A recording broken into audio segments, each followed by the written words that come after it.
fois quelque chose égale 15. Comme tout à l'heure, 2 fois combien égale 14. Ici, 3 fois combien égale 15. Si on connaît ces tables, on sait que c'est 3 fois 5 qui est égal à 15. Eh bien, si on sait que 3 fois 5 égale 15, on peut écrire deux quotients qui correspondent à cette multiplication, à cette égalité. Donc c'est parti, on s'entraîne à dire la phrase. Le nombre 5, par exemple, c'est le nombre qu'on multiplie par 3 pour obtenir 15. Donc le nombre 5 est le quotient de 15 par 3. Mais on peut aussi dire que le nombre 3 est le nombre qu'on multiplie par 5 pour obtenir 15. Donc le nombre 3 est le quotient de 15 par 5. Donc c'est facile à retenir parce que 15 divisé par 3, c'est ça qui est égal à 5. Et 15 divisé par 5, ça fait 3. Exemple suivant, on s'intéresse au quotient de 3 par 5. Alors déjà, c'est tout à fait possible de diviser 3 par 5. Imaginez par exemple, on a 5 amis qui doivent se partager 3 euros. Donc, quelqu'un a trouvé 3 euros par terre et ils sont 5 amis, ils veulent se partager l'argent. Ce nombre-là qui manque dans cette égalité, c'est bien le quotient de 3 par 5. Donc déjà, premièrement, on peut l'écrire 3 sur 5. Écriture fractionnaire. Le quotient de 3 par 5, c'est le nombre qu'on multiplie par 5 pour obtenir 3. Maintenant, on cherche s'il y a une écriture décimale, mais exacte. Est-ce que 3 sur 5, ça peut s'écrire en écriture décimale, nombre à virgule? Alors déjà, on peut le trouver de manière assez simple, en imaginant par exemple que là, au lieu de 3 euros, si ça avait été 30 euros. Donc là, je mets 0, mais on va l'enlever après. 5 fois quelque chose égale 30. J'espère que tout le monde est d'accord que c'est 5 fois 6 qui est égal à 30. Sauf qu'ici, ce n'est pas 30, c'est 3.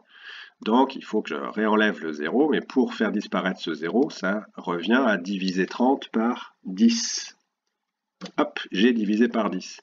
Eh bien, si le résultat 30 est divisé par 10, forcément le nombre qu'on a ici est lui aussi divisé par 10. Là, dans 6, la virgule est à droite du 6. On la décale d'un rang vers la gauche. Diviser un nombre par 10 revient à décaler sa virgule d'un rang vers la gauche. Donc, ça donne 0,6. Donc, on a trouvé que le quotient de 3 par 5, donc le nombre qu'on multiplie par 5 pour obtenir 3, est égal à 0,6.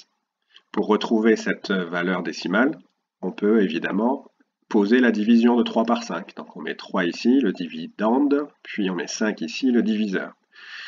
Si on a 3 personnes, on ne peut pas faire de groupe de 5. Donc, forcément ici, ça commence par 0. Dans 3, on met 0 fois 5. 0 fois 5, ça fait 0.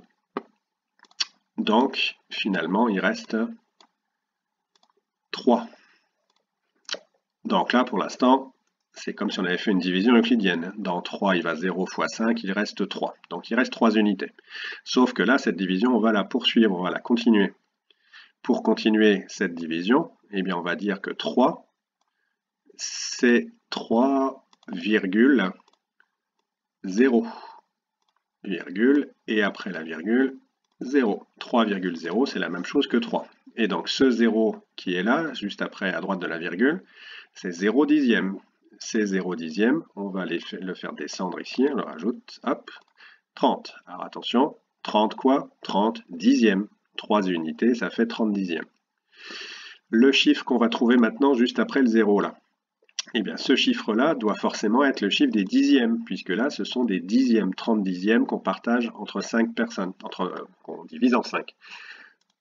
Donc, comme ce chiffre-là doit être le chiffre des dixièmes, ça veut dire qu'obligatoirement ici, on doit écrire une virgule.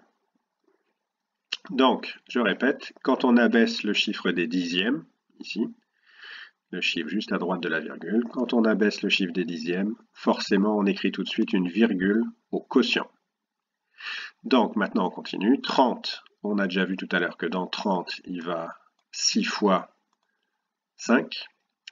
6 fois 5, eh bien ça fait pile 30, c'est égal exactement à 30. 30 moins 30, il reste 0. 0 dixième.